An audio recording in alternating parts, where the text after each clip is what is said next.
Welcome to another edition of From the Vault. It's presented by the Canadian Motorsport Hall of Fame. Today, we're going CASCAR racing. CASCAR was the first national stock car series in Canada, and it grew to what would become the NASCAR Canada Series today. Our first show is from Delaware Speedway. This half mile was the home of CASCAR. Please enjoy.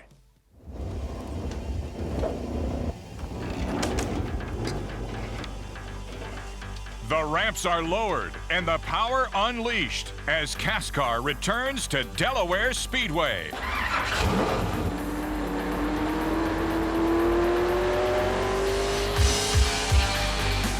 This is the 1994 CASCAR Super Series for the Castrol Cup on TSN. Brought to you in part by Dynamax Performance Exhausts, Snap-on Tools, the official tool of CASCAR, STP and Prestone, Mopar Genuine Parts, your first choice, and Castrol, manufacturers of GTX. Good afternoon, everybody, and welcome to round number one of the CASCAR Super Series for late model stock cars to determine the Canadian national champion. I'm Pat Gonzalez, and along with me is Craig Hill. And Craig, you're certainly no stranger to running both open and closed wheel cars on tough short ovals like we have here at Delaware. Oh, absolutely not, Pat. And you know, some of the toughest races I ever had in my life happened right here at this oval, right here at Delaware. And in those days, it was dirt, and then it went to a quarter-mile track, and now it's a half-mile track. And you know, it's a very, very difficult race circuit to run because the walls tighten up. They come in very close to you coming off the corner, especially if you're on that high outside groove. We're going to see some exciting races for the rookies here today. Well, the banked oval and the walls here at Delaware Speedway will be the testing ground for a strong crop of rookie drivers. Well, there's 17 new drivers registered here today, Pat, and they range from 52-year-old Earl Ross, who's making a comeback, and he's a rookie, believe it or not. And then, of course, we get right down to DJ Kennington driving the Castrol car, and he's 17 years old. A couple of other rookie drivers could shake up the traditional Delaware front runners. They include Kelly Williams coming out of the street stock division. She had her problems here yesterday, though, blowing a motor in practice. It's doubtful whether the young lady will be able to make the feature. Peter Gibbons perhaps has the most pressure on him to perform. He's been running some of the ARCA events in the United States, mostly super speedway races, has his sights set on a NASCAR Winston Cup drive someday, and will be contesting our CASCAR Super Series this year. We asked Peter if he was still on a learning curve. I'm used to going in the corner a lot deeper than these cars want to go. I think that's causing some of the troubles. I'm just running it in too hard and expecting too much of it. And we're changing the motor here last night, and hopefully we'll be a bit better today. And you know, CASCAR fans are going to have to make a small adjustment too, because that NTN bearing sponsorship that was formerly on Kerry Mix's car has moved over to Peter Gibbons' car. And Kerry Mix, he's moved on to the Midas Muffler team. Well, one of the other changes for this year is the retirement of reigning CASCAR champion Steve Robley, who will actually be in the corner of Kelly Williams, helping her along in her rookie season. But as we saw here yesterday in qualifying, there are many other top drivers ready to move up there and establish themselves as championship hopefuls early in the season. In that qualifying session, Brad Jake set the early fast lap at 21.272 seconds. That stood up for quite a while until local Delaware driver Jim Patrick got his Ford around here at 21.229 seconds to be the fastest qualifier. But last night in the Circle of Champions race, he crashed heavily, destroying that car. He's looking for a backup car to try to put into that expensive piece of real estate as the fastest qualifying man here this weekend. So your Mopar Fast 4 qualifiers look like this. Jim Patrick in his Eastway Ford T-Bird broke the beam at 21.229 to grab the pole position. But as we said, Craig, it's doubtful if Jim Patrick will start, which makes this man, number 35, Mount Bridges, Ontario's Brad Jakes, in the Dynamax Chevy Lumina, the fastest qualifier in the lineup. His time, 21.272 seconds. And third at 21.314 seconds in the number 93, newly sponsored AC Delco Lumina, is Alex Nagy from Brantford, Ontario. Rounding out the Mopar Fast 4 is the rookie from Elsa Craig, Ontario, number 92, Earl the Pearl Ross, sporting the Whitlock Abbey Ford Quality Care Snap-on Tools colors. And Tony Novotny, the president of CASCAR, has decided to make the start a little more challenging as he's inverted the top 12 qualifiers. That puts number 23, Jesse Kennedy, on the pole. Here's what he had to say about starting up front. Well, hopefully slow and easy and take everything calm. It's a long race, so we're going to hope for the best. I'm usually used to running from the other end of the pack here. And this is a driver more used to running from the front, Brad Jakes. And you know, Pat, it looks like pole sitter Jim Patrick will not start this event. A tough break for the Delaware driver as the Chrysler Intrepid ES pace car heads the field. There's a look at the starting grid. Kennedy and Monahan in row 1, McGuire and Rob Neely row 2, Herniak and Lindsay making up row 3, Shirtliff and Dilly. Row 5, the veteran Earl Ross, Alex Nagy, row 6, Brad Jakes, Jim Patrick, Mix and Turner in 7. Row 8, young Sean McGlynn and Tim Ellis, Sean Dupuis, Junior Regan. Row number 10, Gaunt and Mathers. There's Peter Gibbons starting 21st. Some of the other drivers, Jim Lapsevich all the way back in 24th starting position. And we also have a couple of the V6s starting in the field. There's one of them back in row 17, Bob Merrifield. And the last couple of drivers, Kelly Williams and Duke Sawchuk. A large 36-car field for this first CASCAR Series event as we ride along with the rookie, number 17, DJ Kennington. DJ lost an excellent starting position when no one from his team showed up for the drivers' meeting, so Patty's now back in 31st. Well, Craig, we've got overcast skies here at Delaware with the threat of rain. I'm sure that if the sun does pop out, it's going to change the track conditions and the setup on most of these late model stock cars. Well, that's right, Pat. They'll start to loosen up a little as the track temperature rises and the spec McCreary tires change their characteristics. The white flag is out on the field, so 1 lap to go before the start as the cars make their way in good order along this half-mile oval with the Chrysler Intrepid ES pace car leading the way. It'll be interesting to see how Jesse Kennedy and the number 23 Ames Cutlass will handle the green flag. He's got the veteran Jack Monahan beside him. Green flag in the hands of the starter Don Damaris, and he throws it on the field. We're racing in the Mopar 200. Jack Monahan up to the outside will grab the lead. Jesse Kennedy, the pole sitter, being passed now as he drops back into third. Rob Neely in that yellow number 97 car has moved up into the second place spot. So Monahan 0-3 leads it here in the early going. Rob Neely, 97, one of the talented young drivers in the CASCAR Super Series, jumps up into the second place spot. Kennedy, 23, runs third. And here's a big move early as we go on board with Mark Dilly. A great start for Dilly as he challenges McGuire on the outside for 5th, Pat. The two drivers just about touch, running inches apart. They're ahead of Dilly. You see the first, second, third, and fourth place cars. Dilly trying to drive around the outside of Mike McGuire in that Ford Thunderbird, but McGuire holds him off, but finally Dilly up around the outside will take over the 5th place position. It is Monahan, your leader. Neely in the yellow car running in second, then Kennedy, followed back in the 4th place position by Scott Lindsay, and now the new 5th place driver, that is Mark Dilly. Well, Jack Monahan is benefiting from Kennedy holding up the field, but Jack's in a new car, and I asked him earlier how the handling was. The car's had a constant push to it, no matter what we do to it, changing springs in, and so it's hopefully we're on track now. If we can get it to go left properly, the car's going to go good.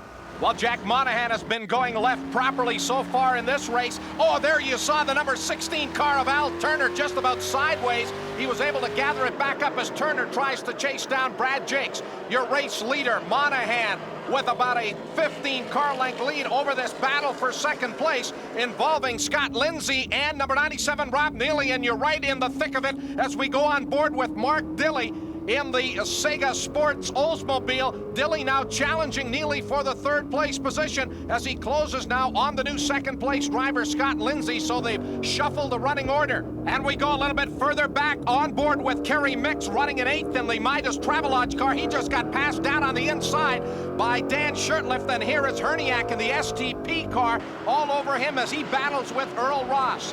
The race here is for the lead, and Scott Lindsay will drive around the outside of the 03 car of Monahan, and he will bring 64 Mark Dilly along with him. So they shuffle the running order. It is now Lindsay in the red 20 car, your leader, then Mark Dilly, and then the leader for much of the race so far, number 03, Jack Monahan. Here's another look at that pass as number 20, Scott Lindsay, and 64 Dilly look like they take advantage of Monahan's handling problem and just power right on by. And you know, Pat, Jack's Mick's not an easy man to pass. A little bit further back, oh, there is the number 3 car of Dan Shurtleff that looks like he has cut down the left rear tire, and the yellow caution flag is out here at Delaware Speedway. And from the look of the back end of Shurtleff's car, Pat, I think he's got more problems than a tire. Well, there's a look at our Snap-on Tools standings. Lindsay, Dilly, Monahan, McGuire, Neely, and Alex Nagy Jr. And we'll be back with more of the Mopar 200 for the Castrol Cup after this. From the Vault is brought to you by M-Zone, premium auto care proudly owned and made by Canadians.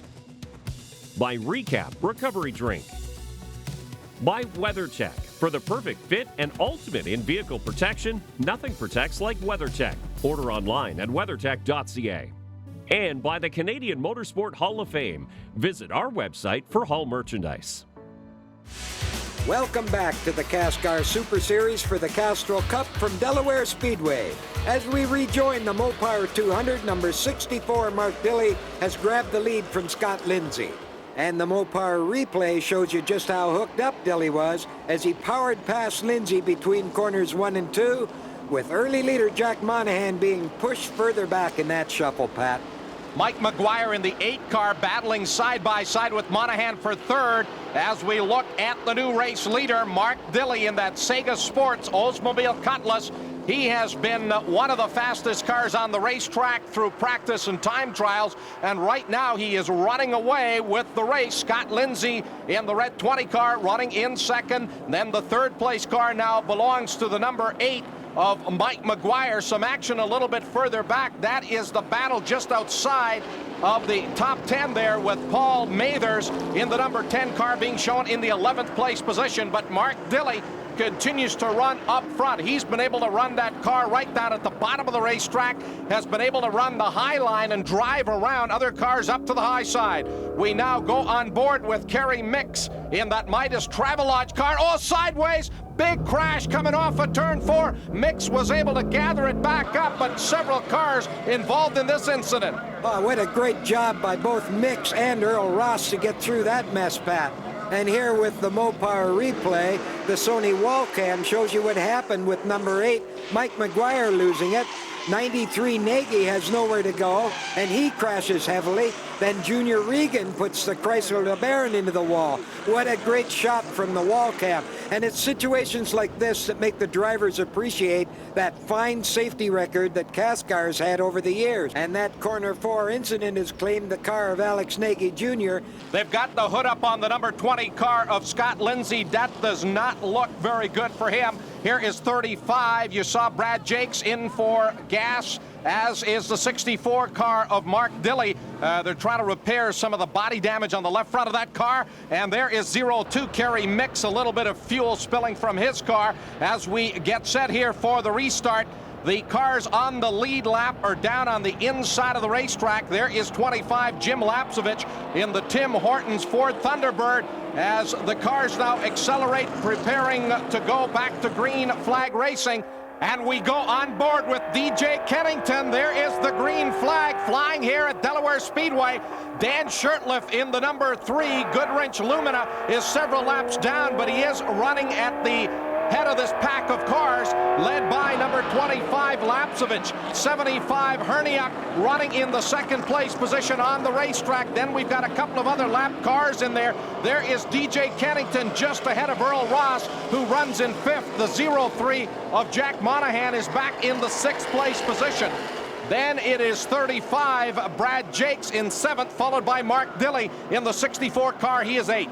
And it looks like whatever gremlin was bothering the 03 car of Monahan has been solved, because Jack's running steadily in 6th behind another rookie veteran, Earl Ross. A couple of cagey drivers behind the 17-year-old DJ Kennington, Pat. Craig, Kennington's had a superb drive so far. There you see the pit board and chalk, and that is how Mark Dilley's crew is communicating to him. He has lost radio contact with his crew. We ride on board with Mark Dilley. Oh, a contact there between Jack Monahan in the 03 and 35. Brad Jakes as they try to battle over that 6th place position. Mark Dilley running back in 8th. Oh, and in at turn number 1. Jakes runs wide. The yellow caution flag is out for 27. Junior Regan, who has put it into the wall.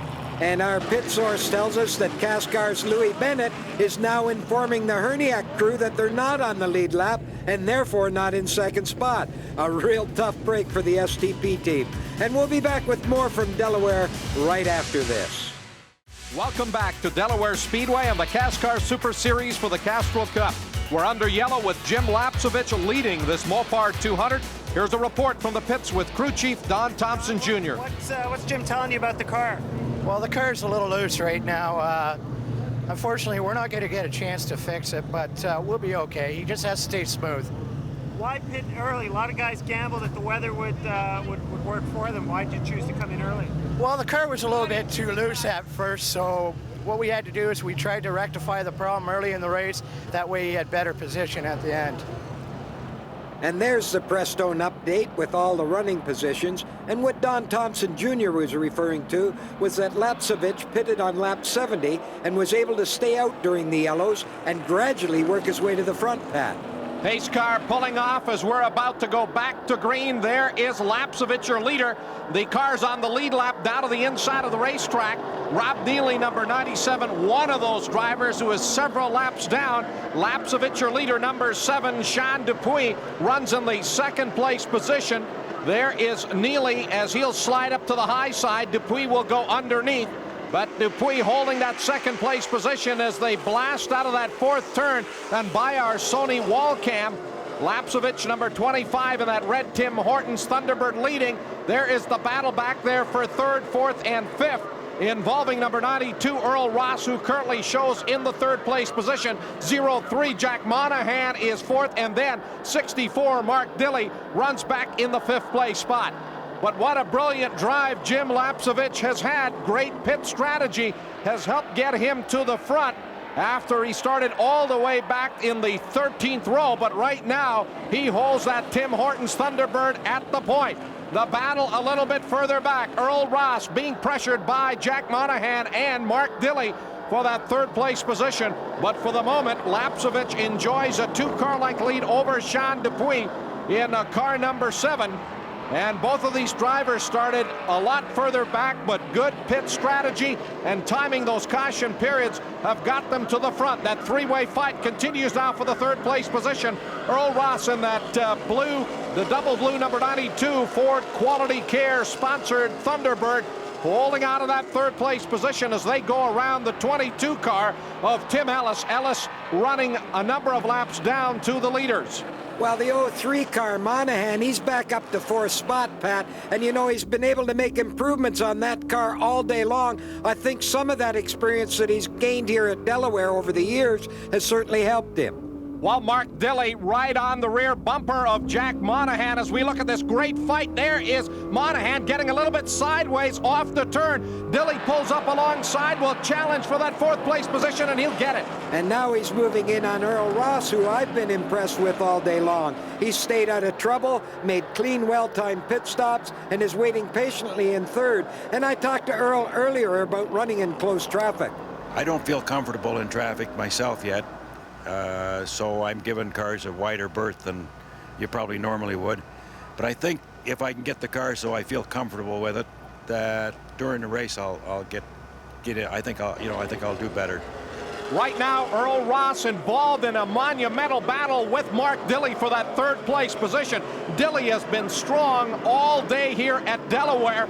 He led earlier. The pit stops put him back, and now he is charged back up and challenging Ross for this third place position. The two cars very equally matched. Dilley has been able to run his car just about anywhere on the racetrack. There you see Dilley tries the inside groove off of that turn as they roll down into turn number 3, looking for an opening on the inside of Earl Ross. Ross will not let him get through on the inside. Off of turn 4, they come back to the start-finish line, and Mark Dilley is right there looking for the opening. Again, he'll try it down on the bottom of the racetrack, but Earl Ross will hold him off. There is your Snap-on Tools standings. Jim Lapsovich continues to lead. Sean Dupuis, Earl Ross, Mark Dilley in that battle for third. Jack Monahan fifth, and Peter Gibbons runs back in the sixth place position. Jim Lapsovich, your race leader, and now that battle between Ross and Dilley is bringing them closer to the second place car of number 7, Sean Dupuis. There is Lapsovich, still sideways in a turn 3. Earl Ross goes sideways. Tire smoke. He keeps the engine going, and the yellow caution flag is out. Well, here's a look at what happened from the Mopar replay. What happens is that Mark had been working the inside, got in, and then Ross tried to pinch him off a little bit going into turn 4. They touched fenders, and away they went. Well, Dilly is being given a stop-and-go penalty, dropping both he and Ross back in the pack. And we'll be back with the conclusion of the CASCAR Super Series for the Castrol Cup here at Delaware right after this. Welcome back to the CASCAR Super Series for the Castrol Cup and the Mopar 200. Matt Lake drops the green flag, and we're racing again at Delaware. And we go on board the Dynamax Chevrolet Lumina. Brad Jakes, he runs in 6th. Right on his rear bumper, the bright yellow Sega Sports Oldsmobile of Mark Dilly. Dilly being shuffled back into 7th after that stop and go. Up at the point, it is Jim Lapsovich in the number 25 car, and now we run with Kerry Mix, the defending CASCAR champion. He currently sits in the 4th place position, and he has battled race long to get this car up into contention. Right on his rear bumper is Peter Gibbons in the NTN Bearings car. He runs in 5th. Lapsovich, what a race he has run, but of course helped along by some great work by the pit crew, who have been able to get him to the front. Lapsovich, your race leader, followed by the 7 car of Sean Dupuis. There's Don Thompson Jr.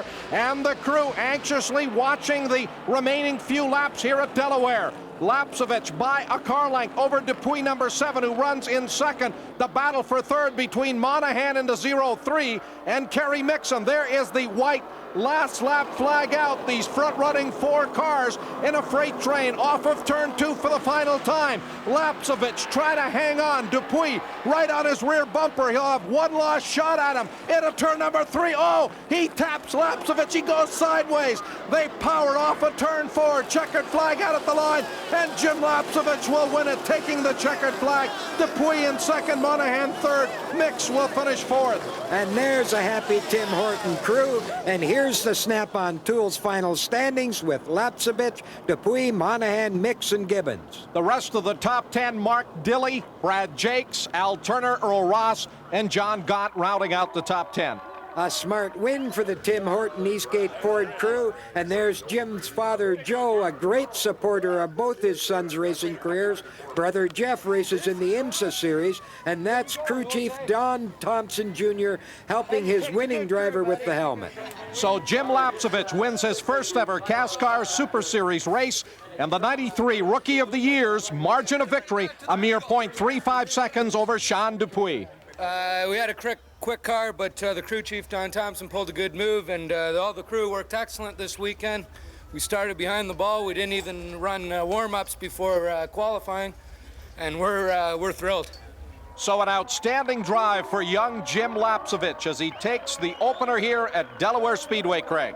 Oh, absolutely. What a smart drive. He got into the pits real early, made his pit stop, worked his way to the front, and did a fine job of holding it out front there right to the end. It was just terrific. We'll see you next for our second stop of the CASCAR Super Series. We'll be coming from St. Eustache in Quebec. For Craig Hill, I'm Pat Gonzalez. So long from Delaware Speedway. The Mopar 200 was brought to you in part by Dynamax Performance Exhausts, Snap-on Tools, the official tool of CASCAR, STP and Prestone, Mopar Genuine Parts, your first choice, Castrol, manufacturers of GTX. This event was sanctioned by CASCAR, Canadian Association for Stock Car Auto Racing.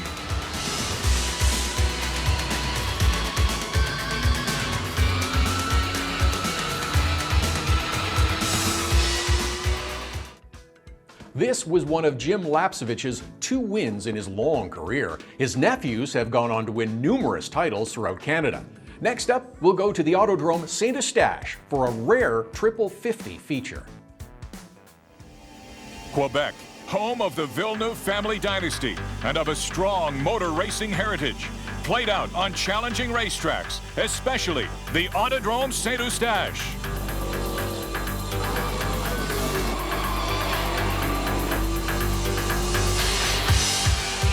This is the 1994 CASCAR Super Series for the Castrol Cup on TSN. Brought to you in part by Dynamax Performance Exhaust. Snap-on Tools, the official tool of Cascar. STP and Prestone. Mopar Genuine Parts, your first choice. And Castrol, manufacturers of GTX. Hello, everybody, and welcome to the St. Eustache Autodrome near Montreal, Quebec, and the Castrol Triple 50s. I'm Pat Gonzalez along with Craig Hill. And Craig, this event is going to be a busy one for these Cascar teams and drivers. Well, up until now, it's sure been busy, Pat. You know, one of the demands that are put on these teams here is that Cascar doesn't race at this racetrack on a regular basis. So the crews, the drivers, everybody's got to get used to the configuration, get the right setup on their car, and make their cars work on the outside. And especially work on the outside without being hard on the tires. Because these guys have got to run both these 50-lap races with the same tires that they qualified on. So it's going to be very difficult. The one thing they have in their favor, it's a night race tonight, Pat. The weather is going to cool down, the track temperatures are going to come down, and those that didn't qualify well have got a chance to come back from the back of the pack. Well, the Castrol Triple 50s, as the race title suggests, being run in 3 50-lap events. A bit of a unique format. Pit stops, pit work really won't be a factor. You'll have to do it on the racetrack. And I asked several of those drivers their strategy going into this event. Big thing is to get the car to get some bite. You have to get some body roll in, and I think generally probably every person here probably soften their car up. I'm sure it'll be touch and go. Short tracks like this is always fun. A lot of action, a lot of bumping. Qualifying is very important in a little track like this. Traffic will be a large factor in this race. Hopefully banging will not. Hopefully we can keep it clean. Well, when you get my age, I like daytime racing, but I don't mind night racing. And as long as you use your head and common sense and you don't rub the fenders and cut tires and stuff like that, you can get up to the front quite easy, but you just have to use your head. Well, all of those drivers will be chasing the current points leader, John Gaunt, in the Classic Dodge Jeep Eagle LeBaron. John leads the current point standings with 630, but right behind is Alex Nagy at 626. Then it's Brad Jakes in third, Dan Shurtleff, Mark Dilley, followed by Rob Neely, the rookie Peter Gibbons, Bob Merrifield in the V6 Grand Prix, Sean Dupuis, and Al Turner rounds out the top 10. One of the early qualifiers, number 52, Jim Wiersma, set the provisional pole position with a track record qualifying run at 18.49 seconds. That stood up for quite a while until late in the qualifying session when number 64, Mark Dilley, took to the track and took a lap at 18.47 seconds. So our Mopar Fast 4 looks like this, with Mark Dilley, the top Super Series driver at this event, and he's been the fastest car on the track for several races, but has yet to record a win. Jim Wiersma, as we said, just 2/100ths of a second off of Dilley's time, and he really found the setup early in the Big V Pharmacy-sponsored Pontiac Grand Prix. John Gaunt off the mark slightly with an 18:54 lap, but John's consistent finishes have made him the series points leader. Good to see Dan Shurtleff finding some speed in his GM Goodwrench Lumina, the final member of our Mopar Fast 4. And the Castrol Triple 50s had some great racing for the first and second 50-lap qualifiers, and here's Pat with the highlights of those first 2 events. Mark Dilley, 64. John Gaunt in the 06 off of turn 4, looking for the green, and they'll get it from Matt Lake. As we're racing here at the St. Eustache Autodrome, we go on board Alex Nagy Jr. Nagy right in the thick of the battle up front. There you can see the cars touching as they came off the turn, but it's Dilley, 64, your leader, Gaunt in second. The 00 of Steve Monroe holding on to third. Nagy is all over him as they complete another lap back into turn 1. Al Turner wanting that 5th place spot, and he is closing on the car of Brad Jakes as the top 5 drivers pretty much running single file. Now we go on board with Brad Jakes as he will feel the pressure from Al Turner. Turner looking for the pass in a battle here for second as well. There's Turner through into 4th, and Alex Nagy also moving up now to challenge John Gaunt for the 2nd place position. White flag in the hands of Matt Lake. Dilley right now in command as he works the back chute for the final time. Dilley has really got his car dialed to the racetrack. He was quickest in time trials, and as he comes off of turn 4, he'll take the checkered flag for the win. And the first Castrol 50-lapper ended up with Mark Dilley winning it on challenge, followed by Gaunt, Nagy, Turner, and Jakes. Then it was Monroe, Lindsay Lapsovich, Rob Neely, and Neil Fair from Ancaster in 10th. And the second Triple 50s qualifier saw number 52 Jim Wiersma in the Big V Grand Prix with the pole and Huntsville's Dan Shurtleff alongside. And here's how Pat called that race. Wiersma 52 along with Shurtleff side by side as they roll off of turn 4.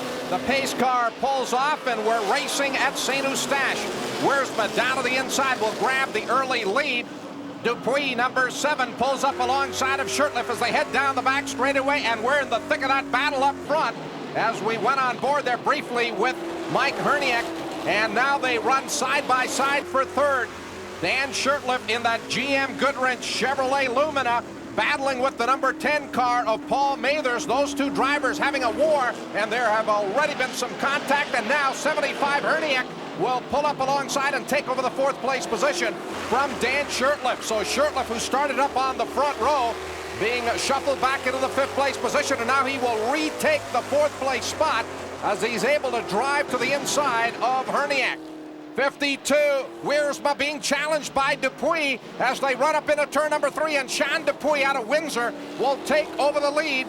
Wiersma, the pole sitter, goes to 2nd, and then we've got that battle going on for 3rd involving Mathers, number 10, in the Thunderbird, along with Shurtleff and the number 75 STP Pontiac of Herniak. There is Shurtleff to the inside of Mathers. He will take over that 3rd place position, and they've really been shuffling the positions back and forth here in the early going. Dupuis, number 7, still your leader. Wiersma holding out of the number 2 spot. This is the best battle in the top 10 between that GM Goodwrench number 3 car of Shurtleff, and there is 10 Mathers, a little bit of a tap in the rear end. Mathers looking to pick up the position as he pulls up alongside of Shurtleff, and he will get it. Mike Herniak with the best seat in the house to watch that action as these two drivers are having a war for the 3rd place position. Herniak pulls up alongside, and he will challenge Mathers for 3rd. Mathers will have nothing to do with the pass attempt. Shurtleff running wide, and he once again will slide back into 5th, and trouble on the Midas car there of Kerry Mix. It looks like he may have a problem with the differential. Sean Dupuis up across the line, and he will win it. A well-deserved win for the Windsor, Ontario driver as Sean Dupuis held off a charging Wiersma, and that sets up the grid for the final 50-lapper here at St. Eustache, Quebec. We'll be back with more right after this. Welcome back to the St. Eustache Autodrome just outside of Montreal for the final of our Castrol Triple 50s. I'm Pat Gonzalez along with Craig Hill, and there's the lineup with the 26 late model Cascar stock cars set to take the green flag. Craig? And the thing to remember here, Pat, is that for many of these drivers, there's no book on this racetrack. Most of them having never run here before, and you either have to have the right race set up now, or you're going to have to fight your car for 50 laps. On that front row, a little bit of bumping as they come off of turn 4. The two drivers up front because of the inverted top 7 here out of our previous 250s as the green flag flies. 16, Al Turner takes the lead. Alex Nagy Jr. down to the inside looking for that 2nd place position as he challenges Mike Herniak, and Nagy will take over the number 2 spot. As Herniak 75 getting hung out to dry up on that high line and not able to make it work off the turn. And there's your leader, 16, Al Turner in the Logo Chevrolet Lumina. Alex Nagy in the AC Delco Lumina running 2nd, and Lapsovich, 25, runs wide. And we've got a couple of cars off the racetrack. There's Kerry Mix in the 02 Midas car, and number 92, Earl Ross. Well, they probably got caught up in the quick dry that was laid down to absorb oil from an earlier crash in corner 1. Lots of noise here at St. Eustache as these 26 Cascars get the green for our restart, and we go on board with Mike Herniak running in that 2nd place position as he closes on the 16 car of race leader Al Turner as they run it up into turn number 3. Mark Dilley is all over Mike Herniak for that 2nd place position as the Sony wall cam. And a little bit of a tap of the wall there by number 10, Paul Mathers, as the drivers use all of this racetrack and then some. This battle going on involving Herniak and 64. Dilley's a good one. Herniak runs wide, and Dilley will drop down to the inside to take over that 2nd place position. Mike Herniak being shuffled back to 3rd as we ride on board with the STP Pontiac. And there you see just a car length now between Dilley and Herniak. It has got 06 in 4th. 93 Nagy runs in 5th. And at turn 3, Mark Dilley, your second place driver, and a bit of a tap there as car number 06, John Gaunt, got into the back of Mike Herniak. And here's another look at that get-together between Herniak and Gaunt from the Mopar replay. I think that Herniak just bobbled a little going into turn 3, and John couldn't hold back. Here's what Gaunt had to say about any advantage his LeBaron might have on a short oval. Well, you could start with cars a shorter wheelbase. We like that. It's a little easier to set up on the shorter tracks. It being shorter sometimes runs a little looser, which we kind of like, and it runs a 360 Mopar engine, which is a little torquier on these tracks too. John Gaunt right now running in that 4th place position as we look at Mark Dilley in that yellow 64 car, the fastest man on the clock as we go a little bit further back in the top 10 and ride with the 9th place driver at the moment, Brad Jakes in the Dynamax Chevrolet Lumina. Now he has made the pass on number 9, Peter Gibbons, to move up into 8th. Gibbons running in 9th, and just back of him is number 10, Paul Mathers, in the Ford Thunderbird. So some superb racing all the way through the top 10 as Brad Jakes has muscled his way up into the 8th place position, but Peter Gibbons stays right with him. Back to the lead battle, 16, Al Turner, who has led from the opening lap, trying to hold off a hard-charging Mark Dilley as they work the back chute here at St. Eustache. Just a couple of car lengths, and there you can see Dilley pulling right up on the rear bumper of the Turner car. And there are the Snap-on Tool standings with Al Turner firmly in the lead, followed by Dilley, Herniak, Gaunt, and 5th is Alex Nagy Jr. in the number 93 Lumina. Sean Dupuis in 6th with Shirtlift, Jakes, Gibbons, and Paul Mathers in 10th. And you know, Pat, I'm impressed with rookie Peter Gibbons. He's currently 7th in the CASCAR Eastern Points Championship while still on a pretty steep learning curve for his first CASCAR season. As we look at the lead battle between Turner and Dilley, the thing to remember, Craig, though, is that Peter Gibbons also runs on the ARCA Super Speedways and therefore has a lot more track time than most of these CASCAR rookies. Just look at this battle now for the lead as our Sony wall cam gives us the shot of some of the close racing. Oh, and that was Kelly Williams, 31, who tapped the wall. 97, Rob Neely, 25, Jim Lapsovich, 2 of the young lions in CASCAR Super Series racing, battling for 13th. Oh, and Lapsovich into the back of Neely. And we'll be back with more of the CASCAR Super Series for the Castrol Cup after this. Welcome back to St. Eustache, Quebec and the Castrol Triple 50s. That's 2nd place Mark Dilley in the Sega Olds as he works his way through the lap traffic of number 43 Bob Merrifield and the number 92 Earl Ross. Mike Herniak running in that 3rd place position as he tries to work his way around some of the lap traffic.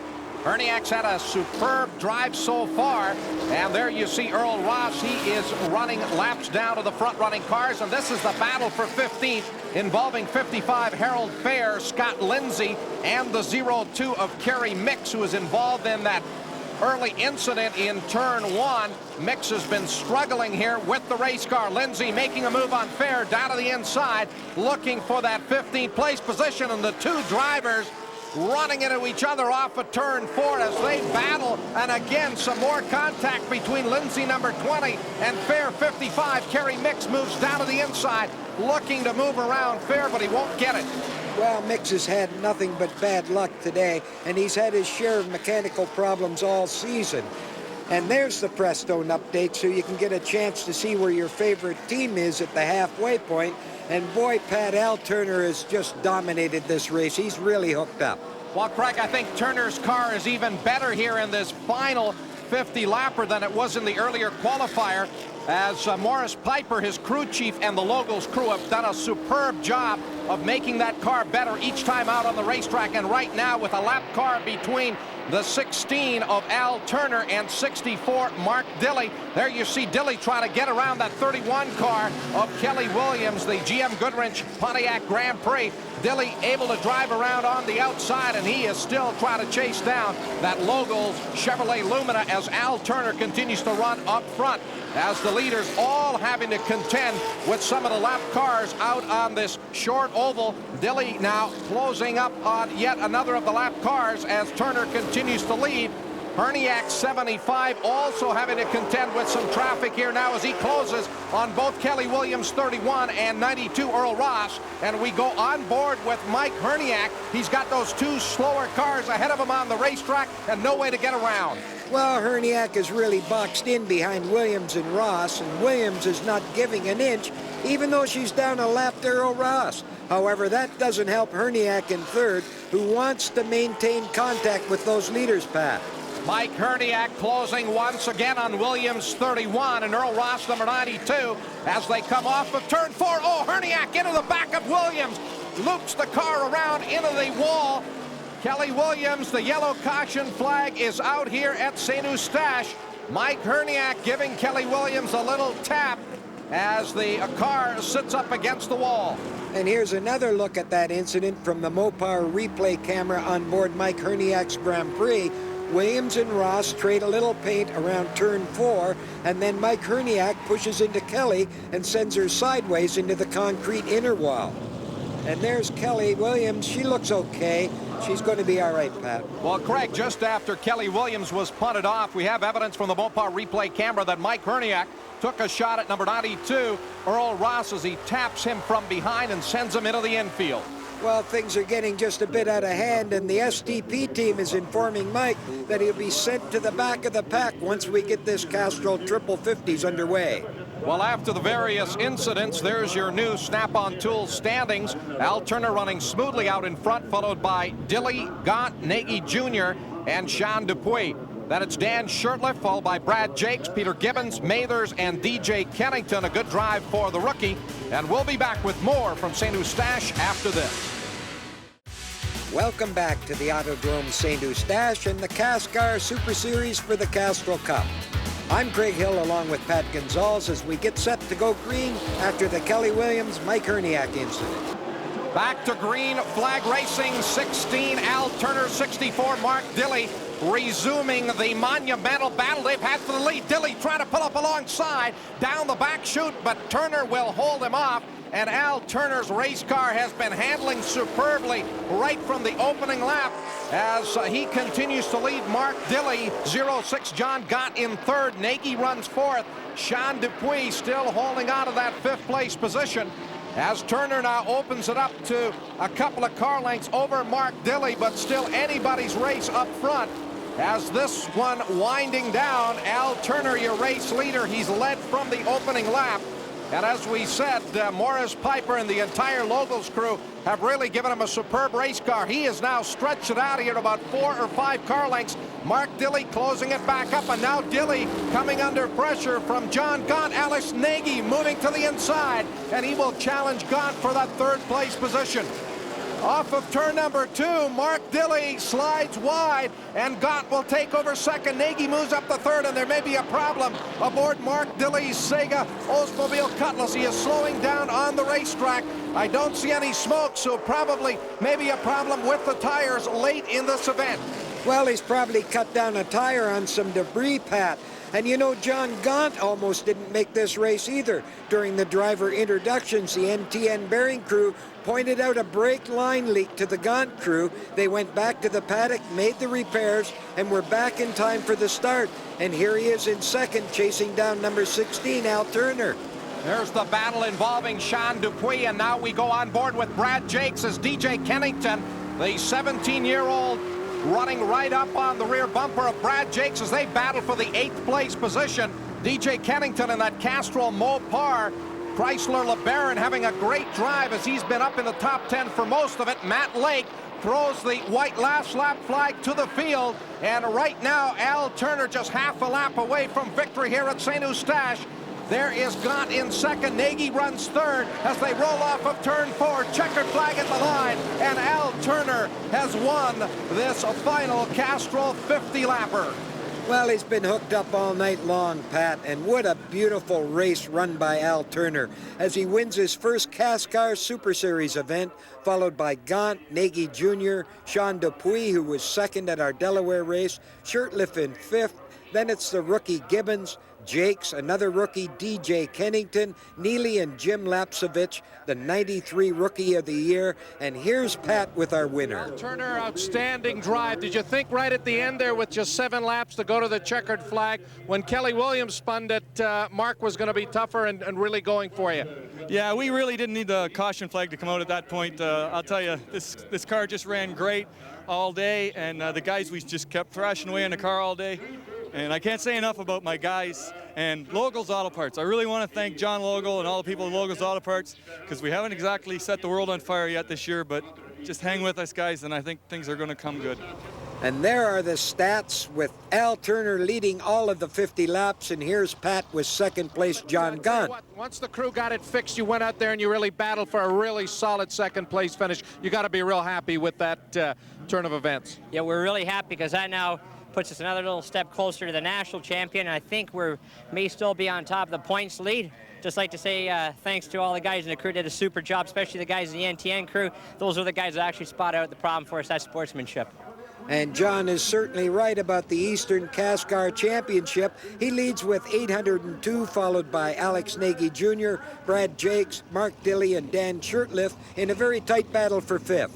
Al Turner moves up to 6th place, followed by Sean Dupuis, Rob Neely, Peter Gibbons, and Bob Merrifield in the V6 Grand Prix. And it looks like Peter Gibbons has an early lock on the 94 rookie honors. Craig, what an outstanding drive for Al Turner. It seemed as though Mark Dilley was there all night, but he ran into problems at the end, and Al was right there to take a real big win, and that puts him right up in the championship hunt. Well, Al got his car working on the outside, Pat, and that made the difference. He got through lap traffic a lot better than anybody else. He got a very deserved win.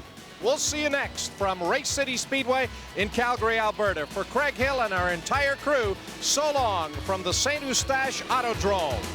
The Castrol Triple 50s was brought to you in part by Dynamax Performance Exhaust, Snap-on Tools, the official tool of Cascar, STP and Prestone, Mopar Genuine Parts, your first choice, Castrol, manufacturers of GTX. This event was sanctioned by Cascar, Canadian Association for Stock Car Auto Racing.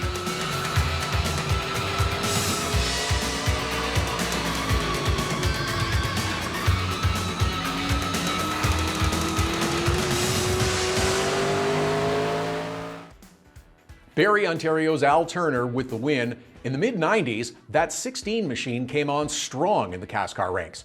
St. Eustache is no more, but the owner at the time, Claude Aubin, would be inducted to the 2023 class of the Canadian Motorsport Hall of Fame. Thanks for watching From the Vault. I'm Todd Lewis. See you next time.